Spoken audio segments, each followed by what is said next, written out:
Welcome to our panel exploring the future of the infinite and the infinitesimal. It's going to be that kind of day, huh?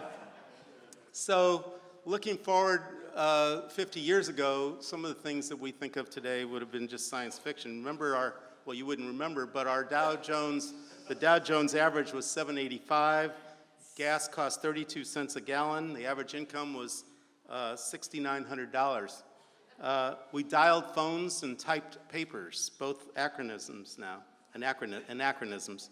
Our life expectancy was 66.7 years, so we've all outlived that. And we were in a race with the Soviet Union to land the first person on the moon. So we couldn't have predicted a lot of the developments that happened over that time in science and technology, business, government, politics, and I'm not going to go into each of those areas, but we've seen revolution after revolution, from the digital revolution, globalization, people's mentalities, business practice, and so on. But that's not good, even though we couldn't have imagined that before, it's not going to stop us from looking forward today.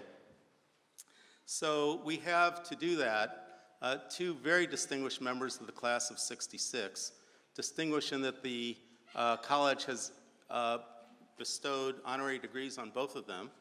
The way we're going to work is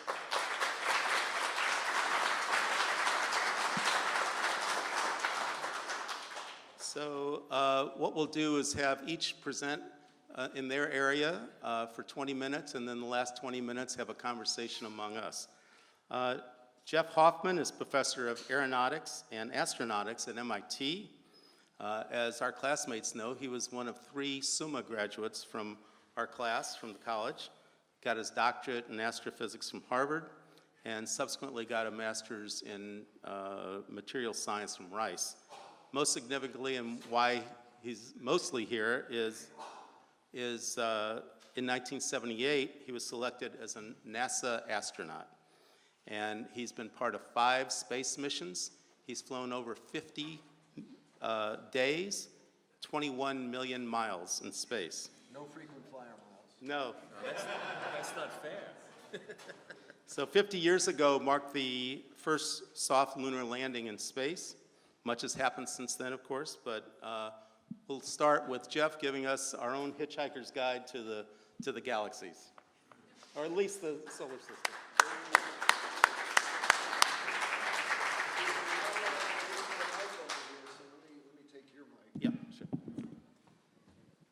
Best laid plans.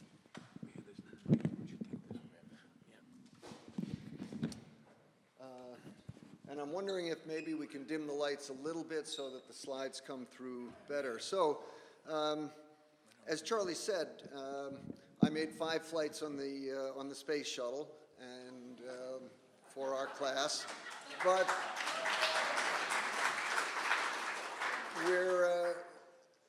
in this reunion, we decided we don't want to look back on what we've done. We want to look forward towards the future. And of course, the shuttle made its last voyage into space about 5 years ago and is now visible in various air and space museums. The 2, I think, lasting legacies of the shuttle program that are still with us are the Hubble Space Telescope, which I've talked about before and which I was fortunate enough to have played a part in rescuing and turning it into the incredible scientific instrument that it is today, and the International Space Station, which right now is what human space flight, that's our destination. You saw on the beginning, I was talking about space exploration. Exploration normally means going to another place, and putting the space station or the shuttle flights in perspective, that's about how far away you are from the Earth, just a few hundred miles. Of course, you're in space. Once you're in space, doesn't matter if you're 200 miles above the Earth or 200 million miles away, you're weightless, you're surrounded by a vacuum. But nevertheless, when we talk about exploration in space, we normally think back to Kennedy and the Apollo program, which certainly defined space exploration and was one of the great accomplishments of the 20th century. But in a bigger picture, and this is roughly to scale, the Earth is 93 million miles from the sun, and the moon is only about 250,000 miles away. So maybe we don't stand in front of the slide projector there, please. Al? So, so Mars is actually about 40 million miles away at its closest approach to the Earth. And when we're talking about destinations for exploration, that's what I want to talk about, is Mars. I mean, there's lots of things we could talk about, but as the sort of ultimate human goal for exploration with the kind of technology which we can imagine today, Mars is it. We can't go to Venus. The surface of Venus is about 900 degrees. And the outer solar system, and by the way, there's going to be a talk after this in another lecture hall if you're interested about exploration of the outer system by robotic spacecraft. It's too far away. We can't do that with any technology, with humans, that we can currently imagine. So Mars is the stated goal of NASA to send people someday. And Mars is a fascinating place. It's been fascinating in history as well as in the present. Schiaparelli, looking through a telescope, didn't appreciate that the human mind makes patterns out of random chaos, and he drew all these lines which he called channels, or canali in Italian, which is a well-known story. Percival Lowell misinterpreted it as canals and came up with this theory that there was this ancient dying civilization on Mars, and the canals were bringing water from the polar regions to the equatorial regions, and H.G. Wells turned this into the War of the Worlds. We all know about Orson Welles' radio broadcast. But now in the modern scientific age of exploration, Mars is still our goal, and we've done an incredible job of exploring Mars robotically. These are the three most recent rovers. We also had the Vikings, which were there back in the 1970s. And we found extraordinary things. In particular, what we think are remnants of a time when Mars had flowing water, and perhaps even today. Now, the hypothesis, and I have to warn you, this is just a hypothesis, that early in the history of the solar system, when things sort of cooled down and oceans formed on the Earth, that Mars was very similar, and that we think it's very possible that the entire northern hemisphere of Mars was covered with a huge ocean. And that was the time when life first developed on the Earth, single cellular life. And for a few billion years, that's all we had on Earth. It took a long time before life got more complex. And by that time, unfortunately, Mars was no longer in the same situation. Again, it's a hypothesis, but what we believe happened was Mars, being smaller than the Earth, cooled down.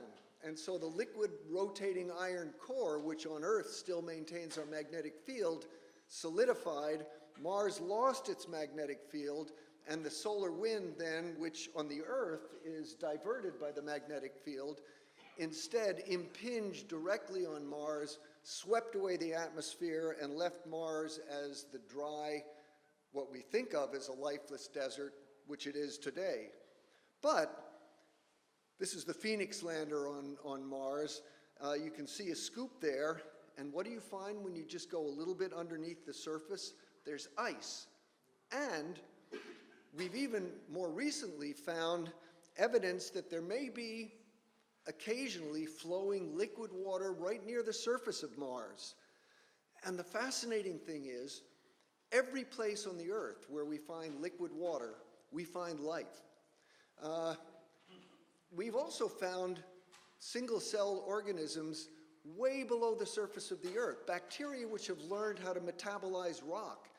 Well, if these bacteria ever did develop on Mars, and again, we don't know, but if they did, and they're living below the ground, they probably don't even know that Mars lost its atmosphere and is a cold desert. They're fat, dumb, and happy.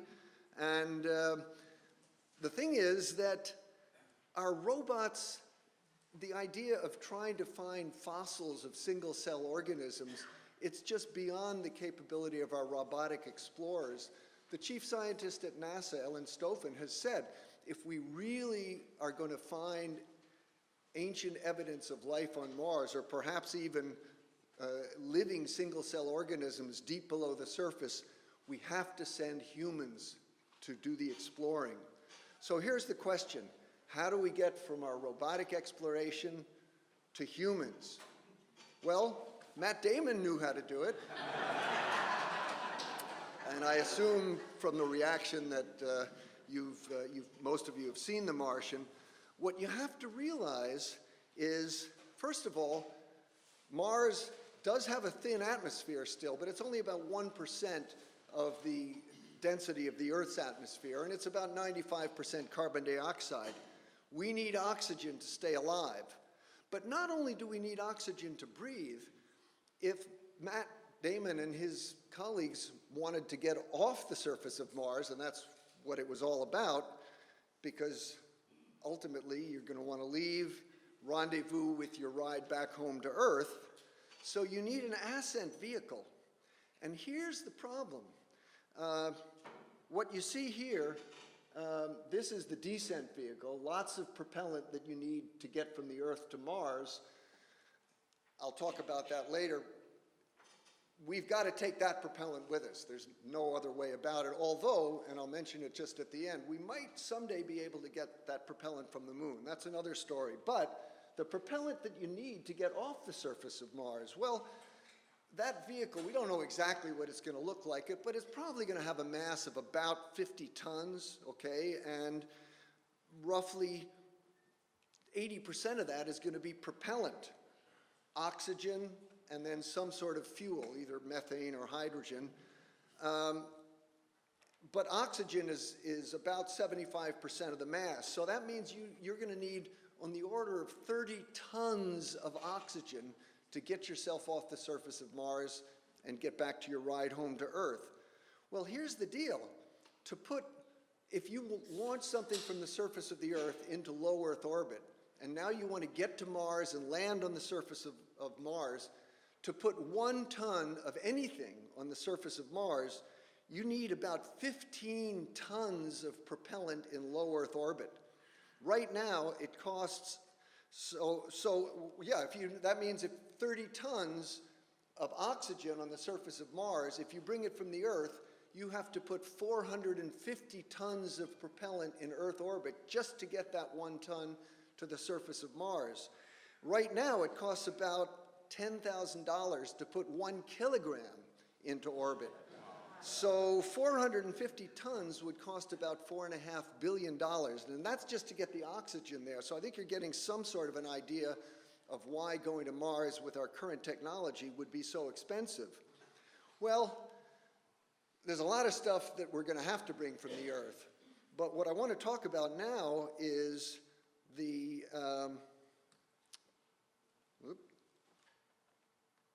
there we go. What I'm working on now is my major research experiment.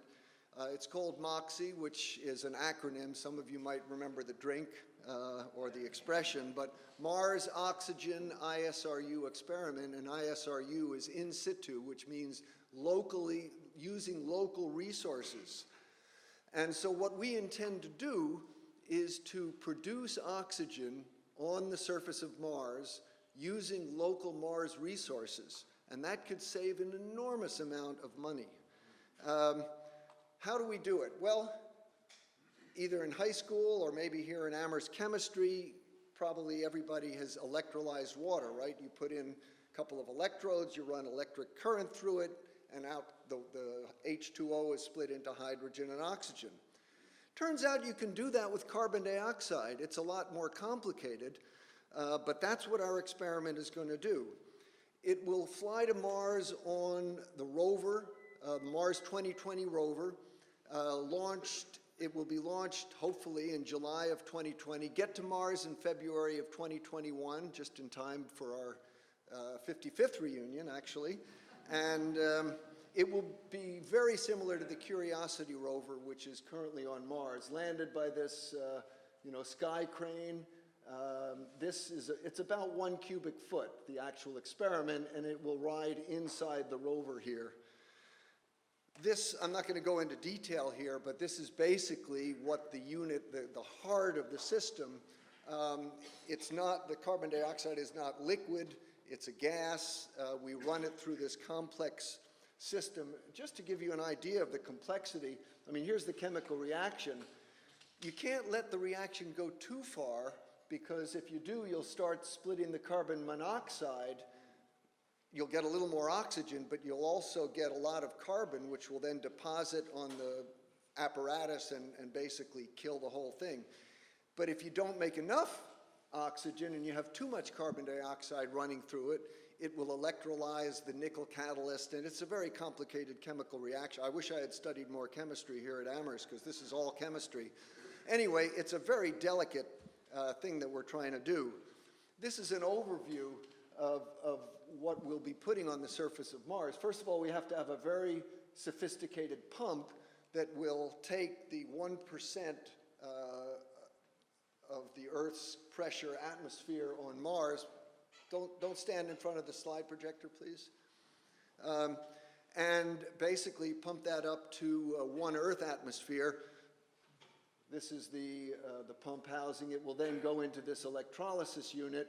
So we acquire the carbon dioxide, we electrolyze it, and then we'll measure it we want to see how much we can produce.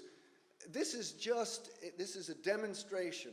We've done this on the Earth for 20 years now in laboratories, but you don't want to count on doing something in space unless you've actually demonstrated that you can do it. So this will be the very first time when we're demonstrating this technology. We'll measure it. We'll also measure the purity of the oxygen. It's got to be at least 99.6% pure. And then we'll just release it back to the atmosphere. This is a picture of what the rover looks like, and that red square, our experiment will go on the inside. There's many other things that I could talk about in terms of the future of human exploration, but one of the things that is really a potential game changer is the increasing importance of private space companies here in the United States, such as Elon Musk's SpaceX. And since we're talking about Mars, I'll remind you that just recently, Musk announced that he would like to take they're developing this Dragon capsule. He has a contract with NASA ultimately. Well, he's already using the Dragon capsule to send cargo up to the International Space Station. NASA's paying him to do this. In a couple of years, NASA will be paying him and also the Boeing company to take the crews up to the International Space Station. Right now, we're paying the Russians to do it. But Musk wants to go further. He said he wants to see people go to Mars even before NASA thinks they can get them there. And he has announced that in 2018, he would like to take this Dragon capsule, and they've been working on ways to actually land the capsule propulsively on the ground so you don't have to come down on a parachute. He wants to turn it into what he calls the Red Dragon and land it on the surface of Mars. And more power to him. I think it'll be great, and maybe he'll get there before NASA. And I just want to finish by talking about one other potential use of the moon as a pathway to exploring beyond in the solar system. The moon as a way to Mars. Right now, NASA is, by presidential decree, ignoring the moon, which I think is a mistake. I'm happy to talk about that in the Q&A, because one of the incredible things that we've discovered on the moon, if you look near either the north or the south pole of the moon, this is the Shackleton crater, this is the south pole of the moon, just about here. If you're standing at the south pole of the moon, you would see the sun never get more than a couple of degrees above the horizon, and it just goes around once every month. And so these craters are deep enough that sunlight never penetrates into the inside of these craters. They are permanently in the dark, among the coldest places in the solar system, about 30 or 40 degrees Kelvin, absolute. We believe that there are vast deposits of water there, billions of tons perhaps. We've only so far have remote sensing. We really need to get ground truth. But if it's there, we could mine it, we could use electricity to electrolyze that water into hydrogen and oxygen, and then you've got rocket fuel that you don't have to lift all the way out of the gravity well of the Earth, and that could totally change the economics of deep space exploration. Don't know if or when it's going to happen, but there's a lot of exciting possibilities. Sooner or later, I don't know if people in our class are going to see people landing on Mars. I've always hoped that I would, but someday we're going to get there. I don't know how or who's going to do it. It's exciting. I'm never going to get there myself, but it's certainly exciting to work on what will be one of the key technologies that we need to support people ultimately when they do go to Mars. And of course, I've had a pretty good ride myself, so nothing to complain about, and it's always a pleasure to come here and share the experience with my classmates.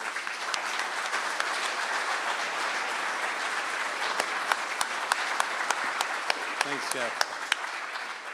Let me just Thanks, Jeff. And let me while just get he's Mike's.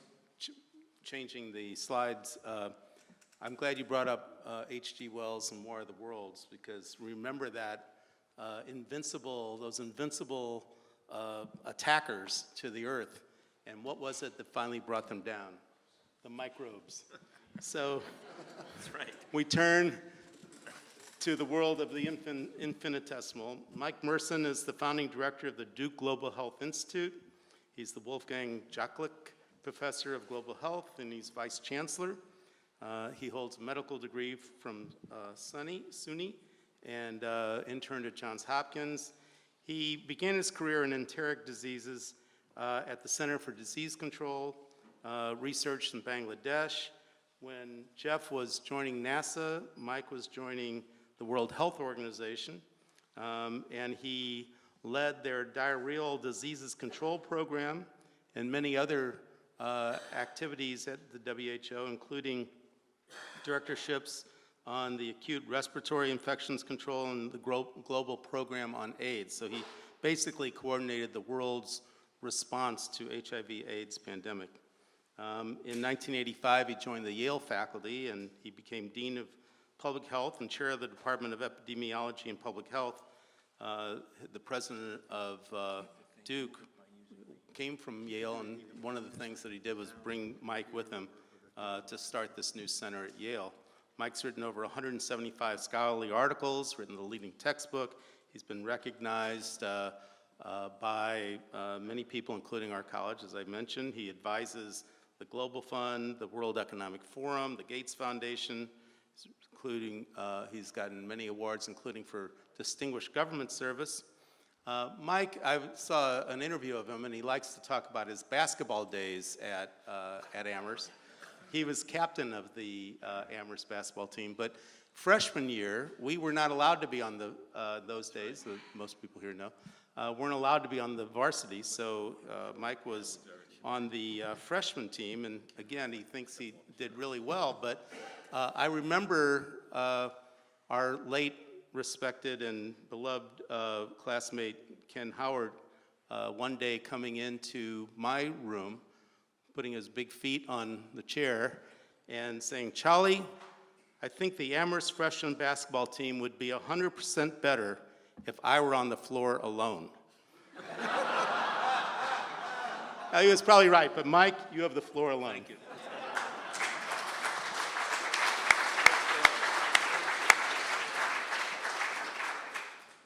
That's a wonderful story. It's vintage Ken, right?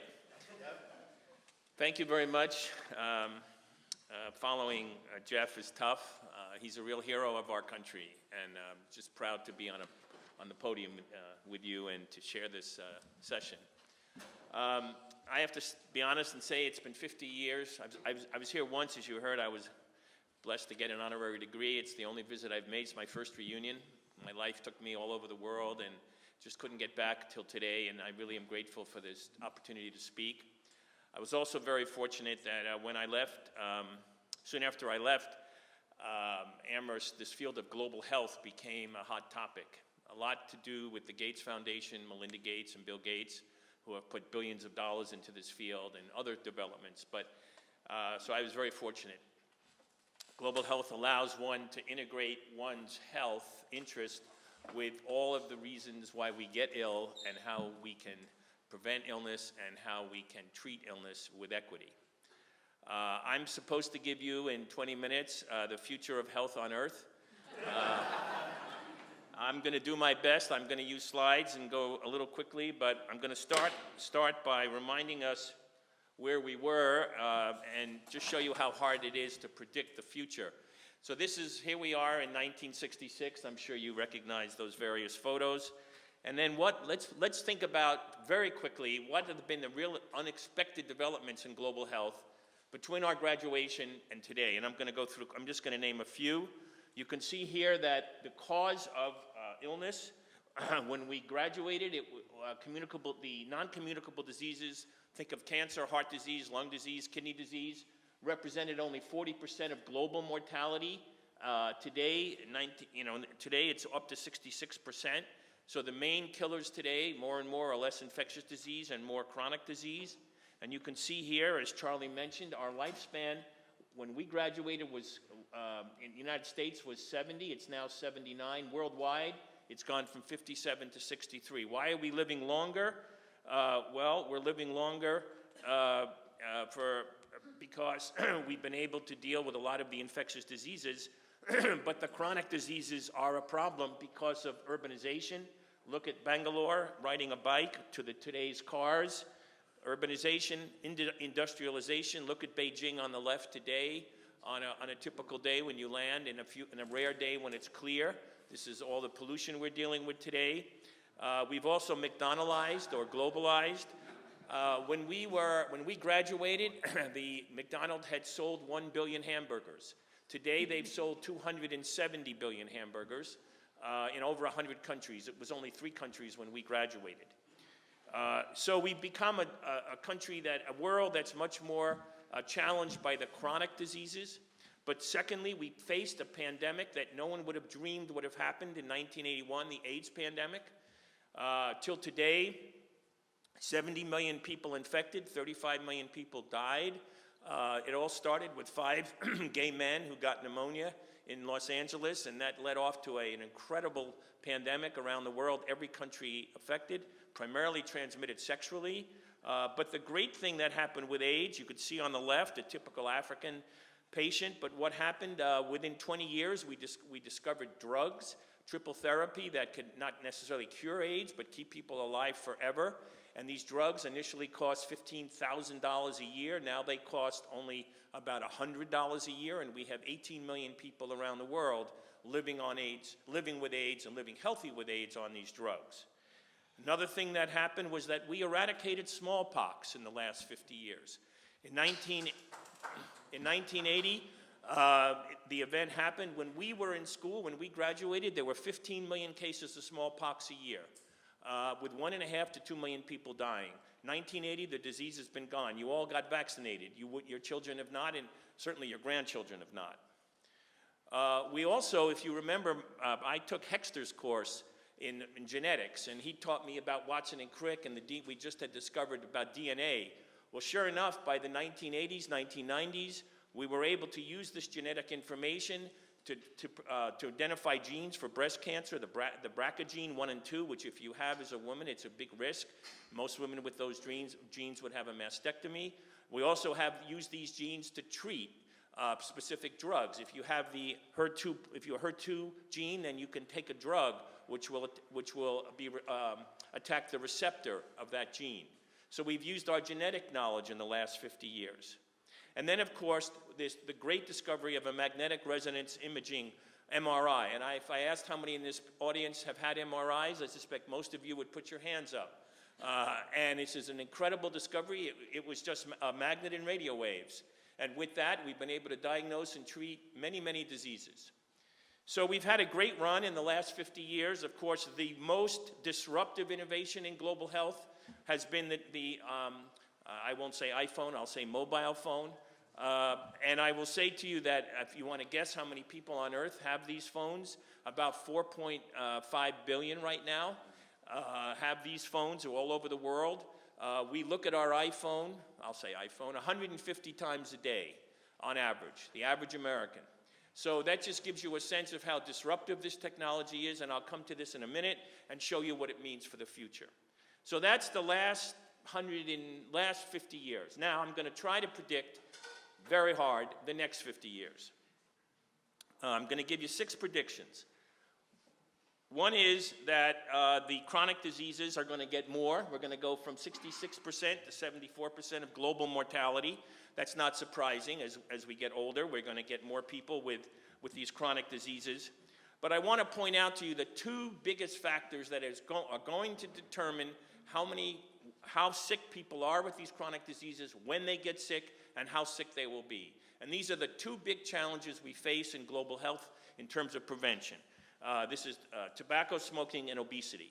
The fellow on the left has just done his exercise, but he's still smoking his cigarette. What about tobacco? It is by far the leading cause of preventable death in the world. By 2050, there will be at least 10 million people dying annually from tobacco, 3/4 of whom will be in developing countries. Of course, why we've been able to make some progress on tobacco has been the discovery that secondhand smoke kills. That has been the big breakthrough, so that you can tell the person next to you to please stop smoking. And we can have areas that protect us from smokers. Now, we have interventions for smoking. Of course, I would like to see all tobacco banned, but short of that, we can take any advertising off the labels, we can tax it. There are ways of controlling tobacco if we have the political will to do it. And this, to me, is a top priority for the next 50 years. You might ask what our biggest obstacle is. Well, certainly industry doesn't help.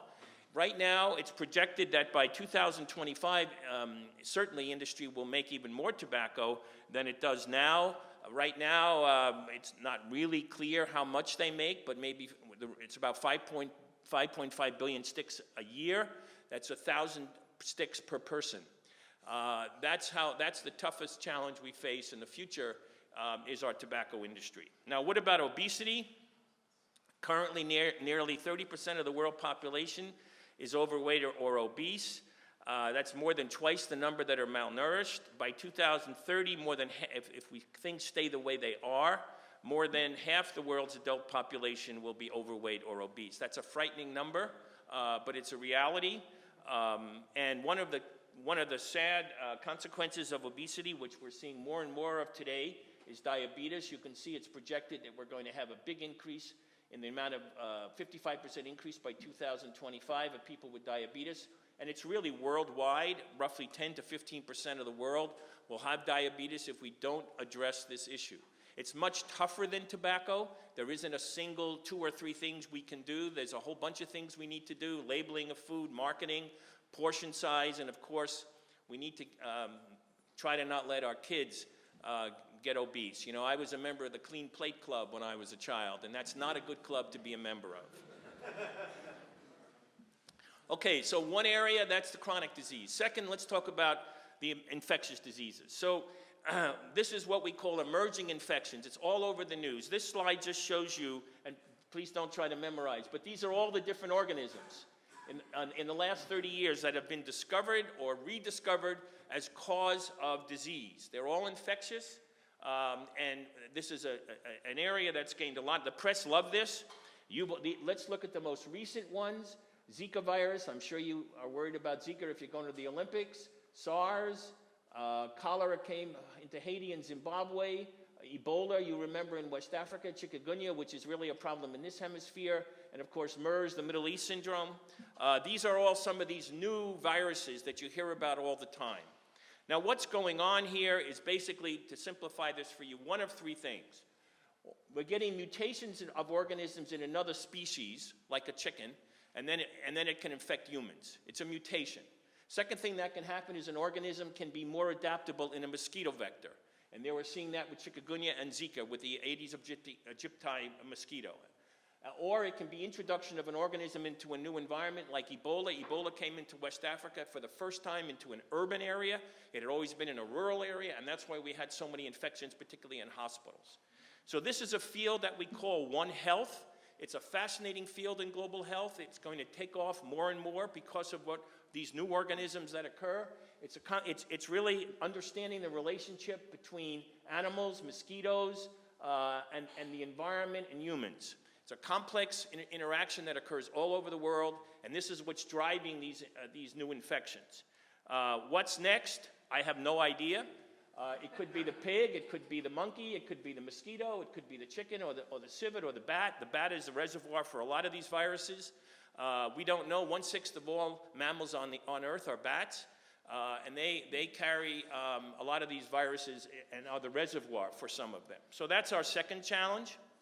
Our third challenge, this is a NASA photo is global warming. This audience, I'm sure, knows the great crisis ahead of us on global warming. Temperature of the Earth has increased 1.5 degrees Fahrenheit in the last century, projected to increase anywhere from 1.5 to 10 degrees in this century. And of course, the big consequence for our health is climate change. And you can see here, we can get rising temperatures, droughts, we can get frost-free, we lose our frost. The Arctic is becoming ice-free, then we can have changes in precipitation with hurricanes and rises in sea level.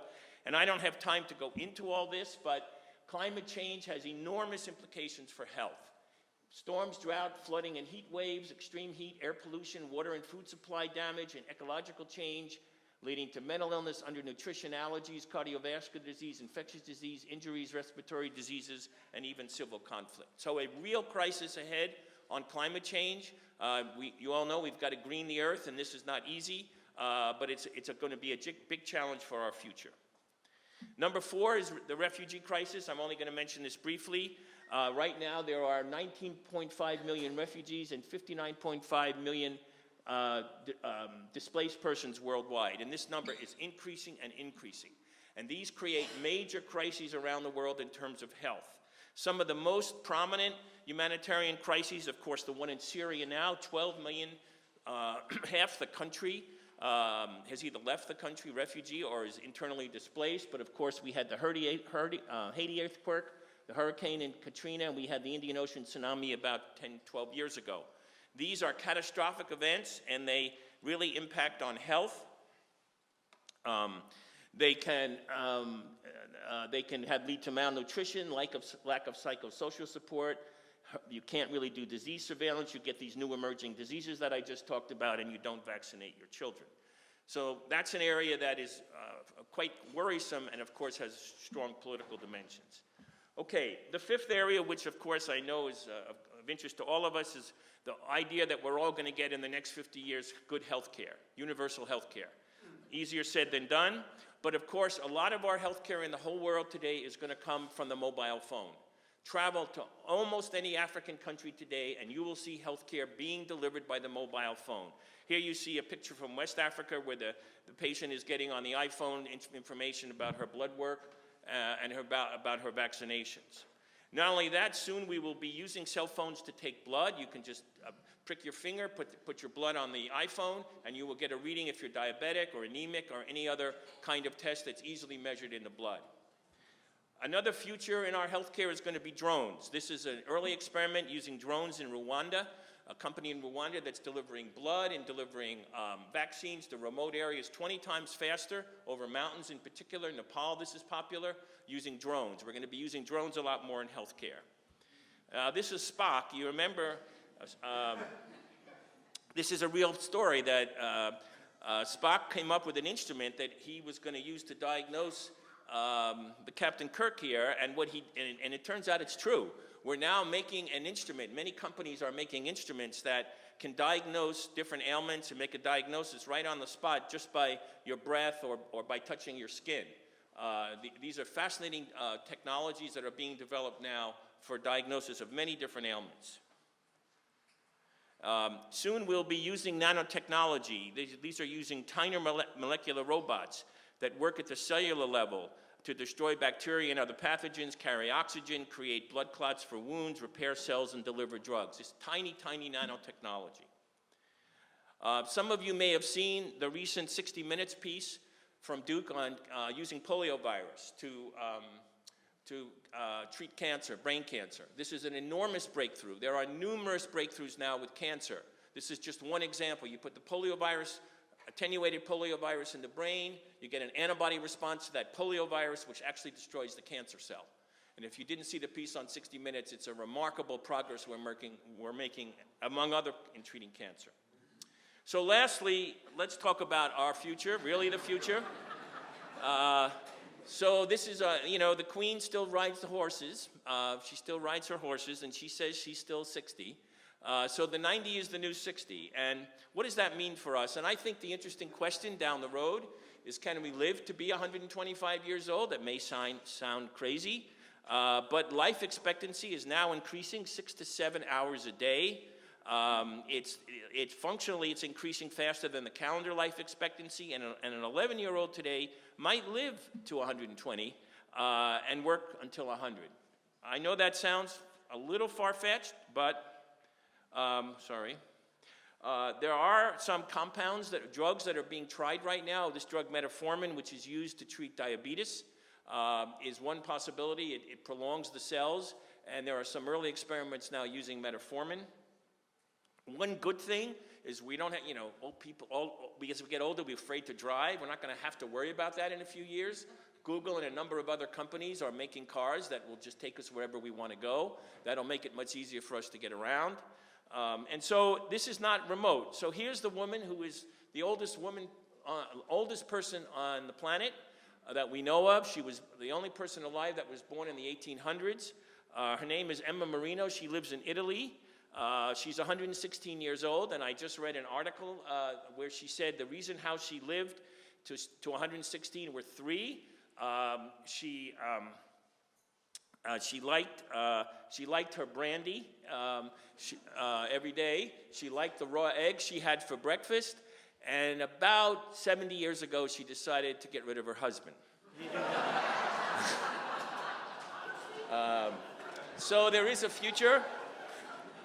And so I hope I've given you a flavor of what's ahead.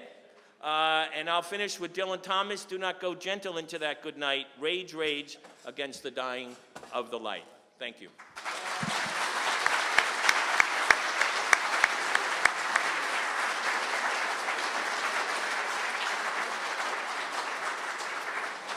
So, two terrific explorations of our future.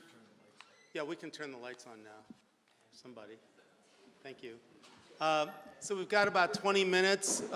We'll go out and have a conversation. Means you can ask a question, but you can also make a statement, but just don't make it long. Keep it to a minute or less. And let's start off. Anybody? Yeah. Mike, you didn't mention the vaccine controversy that we have in California. Is this just a wrinkle? Is it uniquely American, or is it a real problem? You mean the mercury? The whole business about, affecting the brain, autism. Yeah. Well, I can only tell you, it's not a field I've gone into great depth in, but everything I've read and everyone I've spoken to, it's sort of like the Flat Earth Club. I mean, it's just that people look for causes after getting a vaccination. So many people tell me, I got the flu because I got the flu vaccine. Well, you didn't get the flu because you got the flu vaccine, but people say that. So I think, in my view, I don't think there's strong evidence for this, and I think it's a shame if we're not vaccinating ourselves and vaccinating our children. Autism is a terrible disease. It's turned out to be a much more global disease than we thought. I know some faculty that are actually researching it in Africa now, and I wouldn't want anyone to have to face autism, but I really don't think vaccines are harmful. So you talked about immunology and cancer. Do you see us having a vaccine for cancer? Yeah, I saw Harold Varmus is speaking here, who was the The director just stepped down as the director of the National Cancer Institute. He's a Duke grad from 5 years ago, class of 61. I think vaccines against cancer are being tried, immunotherapy of the kind I mentioned. There's a real enormous amount of effort going into research on cancer. Now, my concern is keeping the NIH budget sufficient. You know, it's been a tough time. Those of you who are still in academia and still doing research, you know how hard it has been to get research grants. We were just talking about that before the session. We have got to keep the NIH thriving and keep the budget high enough that we can make the breakthroughs like a cancer vaccine. Charlie. I'd like to make a comment that is related both to the vaccination issue and global warming and maybe some other things. I think we are the fault of that. We're the cause of it. That is the 1960s. Because in the 1960s, the idea developed to do not trust authority. If authority tells you something is probably wrong, just go with your own feelings. So authorities say, get vaccinated. There's nothing wrong with vaccines. Oh no, we know better. And so on with global warming and any number of things. So I think it's our fault. I would like to comment that it was really through astronomy and the space program that we learned about global warming. Correct. Not just the study of the Earth, but understand, when I was when we were all in high school, I mean, there were these science fiction stories about underneath the clouds of Venus, there were tropical jungles and, you know, maybe life and dinosaurs and things. But then the astronomers discovered that the surface is, well, Venus had a runaway greenhouse effect. And it's something that the ability to look at our Earth as a planet, to have that planetary perspective, I think is something which we got from these views from space and from the space program. I just want to add, it doesn't help right now that there are people in this country running for political office that doubt climate change. I don't think that helps either.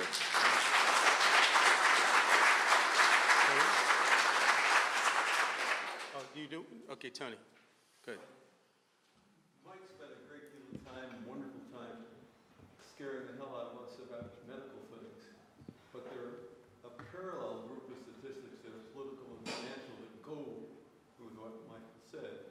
One, that 1 in 3 Americans now suffers from chronic disease. The cost of a heart attack now is between $800,000 and $1 million. Of the 3.7 maybe trillion spent in the United States, last year we could count, 2 trillion was spent on what are essentially avoidable chronic diseases. The parallel cost to that is the cost to the economy and productivity is the equal of the cost in direct care. Add it all up, and the cost for chronic disease last year equaled the entire budget of the United States 6 years ago. We are facing not just a healthcare crisis, but then a financial crisis, and then a political crisis. Okay, good. Basically, he said that the cost of chronic disease, including heart attack, he cited was $800,000 to $1 million for a heart attack, and that the total cost, I didn't write down the numbers, but of chronic disease equals the American budget from 6 years ago. Today, 3 times the cost of the national defense, 3 of every $4 spent on healthcare, and the entire budget of the United States 6 years ago. So basically, the costs of all these chronic diseases may create a political crisis, a financial crisis, as well as a health crisis.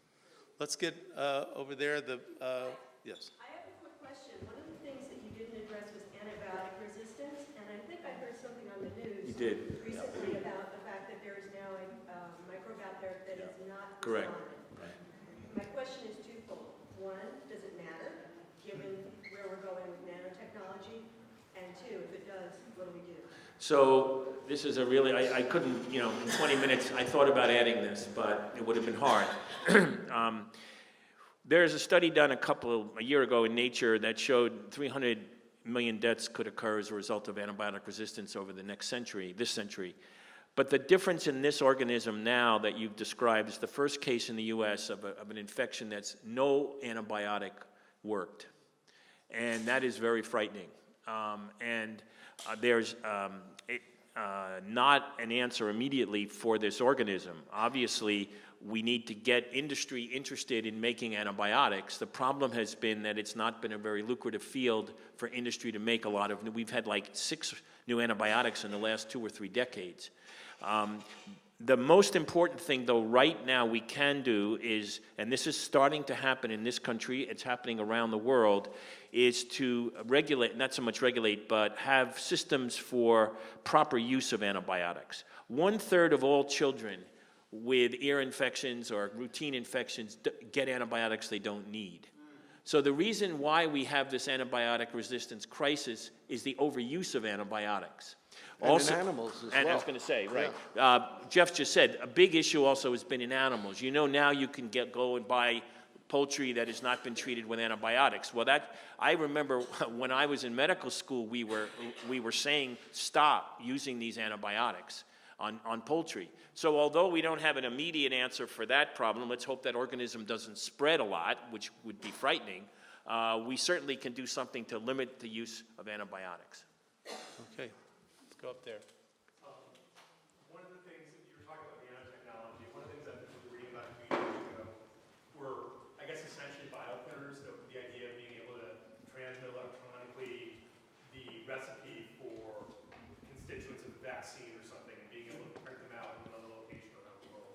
So it's not like printing an organ, but essentially like a chemical reactor that you could run remotely.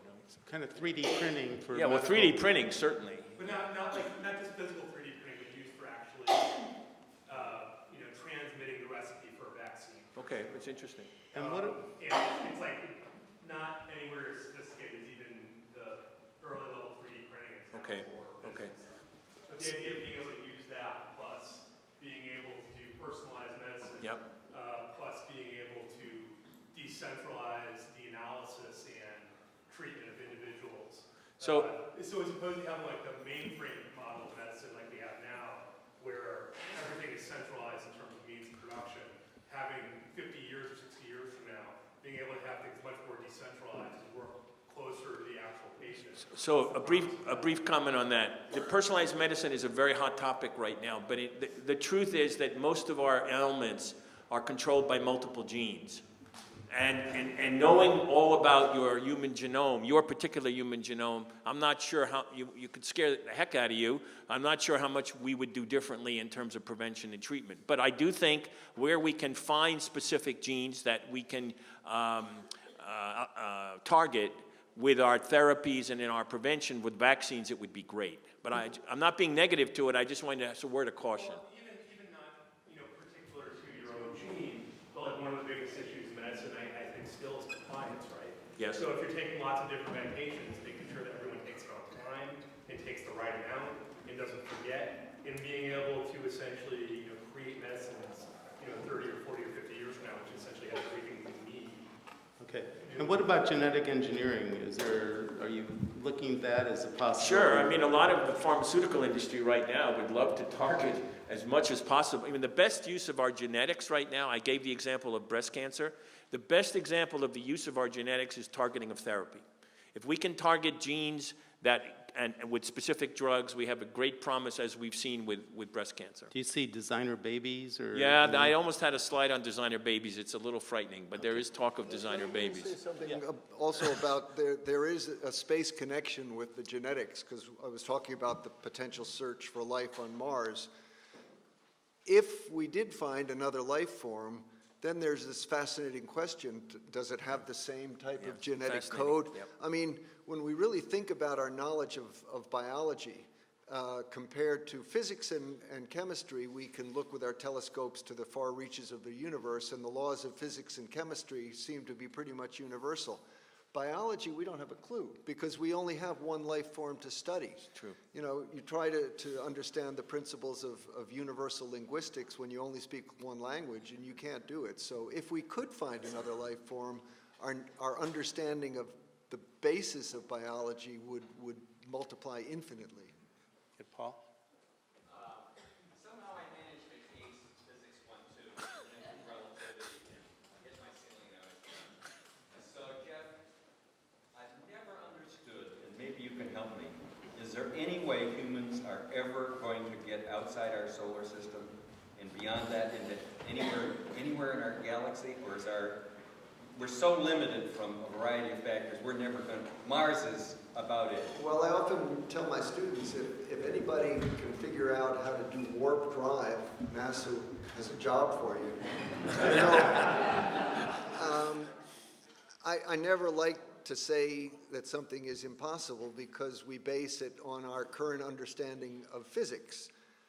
We have discovered, partly through Hubble discoveries and other things, that basically 95% of the universe, the dark energy, the dark matter, we don't have a clue what it is. So, I mean, our physics is far from complete, and so and plus all the things we're learning about black holes, you know, who knows what physics is going to be like in the future, and whether some things which we now think are impossible might turn out to be. How we're going to do it, sorry, Paul, I can't help you. That's good. Yeah, right there. What does the future look like for NASA versus a company like SpaceX? Like, where do you see the best and the brightest going? No, I think one of the most encouraging things is the public-private partnerships that are arising. I mean, NASA is getting a really good deal from the cost of getting the private companies to deliver cargo to the space station is a fraction of what it would cost if NASA were doing the work directly. And this is something that's happening right now just in this country. And it's early days. One thing I didn't talk about is that some of these private companies, I mean, NASA doesn't have enough business to keep them all busy. They'd like to increase the number of people that they take into space. So maybe, I don't know about us, but our children, our grandchildren, this might ultimately lead to large numbers of people. That's Elon Musk, he said his dream is to have communities living on the surface of Mars. When? I don't know, but maybe. And they'll need oxygen. Yeah. What strikes me is not only the technological and scientific excitement of these incredible developments, none of which we could have maybe foreseen when we were here at Amherst 50 years ago, but also the race between politics in the dark sense and technology. For example, what is the reason that NASA existed? Well, it's because in 1957, some guys on the other side of the ocean sent up a Sputnik, and all of a sudden the U.S. was saying, oh my God, what are we going to do? So all this money came in, this NSF money and all this other stuff. I got an NSF fellowship to graduate school in mathematics. On the other hand, we also have medicine. We have incredible things happening in medicine, as you mentioned some of them. And yet, at the same time, we have this problem of differential delivery of medicine. So my model for what could go wrong is, okay, 95% of the people have medical care and 5% don't. And then some horrible epidemic comes in. In Haiti, it's cholera. In somewhere else, it's some other kind of thing. But cholera is controlled by fresh water. But there are other epidemics that are not controlled. And we would say, okay, we've solved the problem scientifically, but we haven't solved it politically. And then because of the fact that, let's say, 5% of the people don't have coverage, they bring the drug-resistant TB or whatever you name it into the rest of the population, and here we go again. So maybe somebody could comment on that. Well, look, war, unfortunately, has always been responsible for a lot of technological progress. Some of it good, some of it not so good. The Cold War was responsible for the space race. Maybe you want to comment on the health aspect of that. And then I think we've got to On national wrap it up. defense, Yeah, we have I those do want to. highways. I just want to make one comment, a little more positive. I run at Duke. We started a global health major for undergrads. We have 300 students in 3 years taking that major. That's the future. That's the future of dealing with the issues you raised, fighting for equity, fighting for social justice. Because the politics are not going to go away, but we need to have the next generation really care about the things you just talked about. Right now, you don't see it too much. These things are not talked about in the current political climate, and certainly at the presidential level, but boy, I sure hope they are in the future. Jeff, you have a conclusory, we're out of time, you have a conclusory comment or thought about, other than we should be funding NASA and its investing in its competitors?